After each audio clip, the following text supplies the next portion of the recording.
প্রথাগত নাটকের আবহ তৈরি করা হয় মঞ্চে। আর প্রথমবারের মতো মঞ্চায়িত হতে যাওয়া পরিবেশ থিয়েটার নামে দিনগুলি কেমন ছিল, যে নাটকটি আজ প্রথমবারের মতো মঞ্চস্থ হচ্ছে, সেই নাটকটিতে শিল্পকলার মাঝখানের এই খোলা জায়গায় কৃত্রিমভাবে তৈরি করা হয়েছে মঞ্চের আবহ। এখানেই পরিবেশিত হবে আশিস খন্দকার নির্দেশিত নাটক দিনগুলো কেমন ছিল।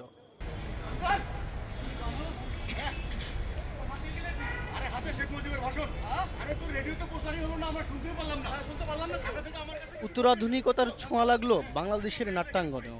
প্রথমবারের মতো পরিবেশ থিয়েটার মঞ্চস্থ হলো দীর্ঘ প্রস্তুতির পর 17 এপ্রিল মুজিবনগর দিবসে।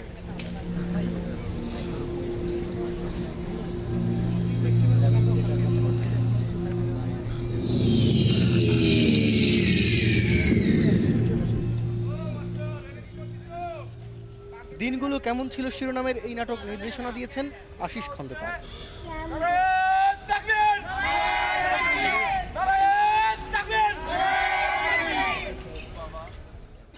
আমার ভিতরে শিল্পবোধের জায়গাটা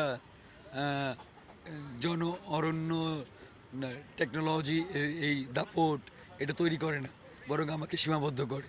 কিন্তু আমি যখন প্রকৃতির কাছে ফিরে যাই, আমি যখন পুরনো জমিদার বাড়িটার কাছে ফিরে যাই, আমি যখন পুরনো ইদারাটার কাছে ফিরে যাই, তখন ওটা আমাকে খুব প্রভাবিত করে। ওটাকে জানতে ইচ্ছে করে, ওটার বর্তমানিক অবস্থাটাকে জানতে ইচ্ছে করে, ওটার অতীতটাকে জানতে ইচ্ছে করে। তো সব মিলে একটা ভালো লাগার একটা রোমান্টিসিজম আছে।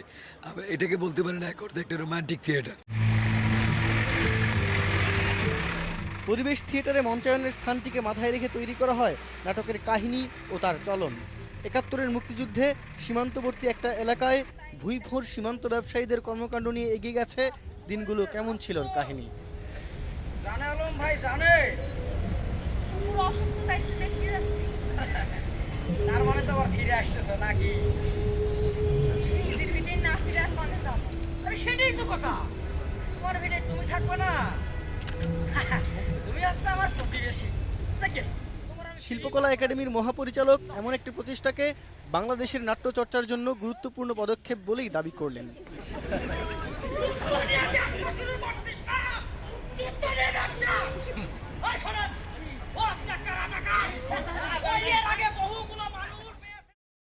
আমরা একটি কর্মসূচি হাতে নিয়েছি, স্বাধীনতার 40 বছর এবং শিল্পের আলোয় মহান মুক্তিযুদ্ধ। আমরা 40 বছরে কী শিল্প নির্মাণ করেছি, কতটা করেছি, এবং আজকে 40 বছরের এই শুভক্ষণে আমরা সেটা একটা বিশ্লেষণ করতে চাই। এবং এই শুভক্ষণে আমরা 28টি কর্মসূচি নিয়েছি, তার একটি হলো এই কর্মসূচির একটি হলো আজকের এই পরিবেশ থিয়েটার।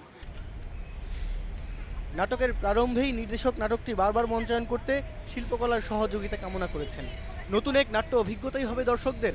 বাংলাদেশে একেবারেই নতুন পরিবেশ থিয়েটার দিনগুলো কেমন ছিল দর্শনাভিজ্ঞতা।